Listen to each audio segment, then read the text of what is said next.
একেবারেই যারা নতুন কাজ শিখতেছেন বাইকের টেকনিশিয়ান হিসাবে, তো তাদেরকে কিছু টিপস দিয়ে থাকি। পালসার বাইকের ক্লাচ প্লেট খোলার জন্য সর্বপ্রথম যেটা করতে হবে, এই কিক স্টার্টের এইটা খুলতে হবে। এটা খোলার পরে এই নাটগুলো সব খোলা লাগবে। নাটগুলো বাম পাশে খুলবে, বাম পাশে মোড়া দিলে পরে এটা খুলবে, আর ডান পাশে টাইট হবে।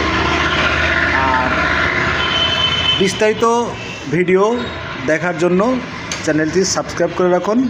পরবর্তীতে ভিডিও ধীরে ধীরে প্রত্যেকটা কাজ শিখতে পারবেন, এবং আমি শেখাবো একদম শুরু থেকে শেষ পর্যন্ত কীভাবে খুলতে হয়, কীভাবে কাজটা ফিটিং করতে হয়, সব A to Z।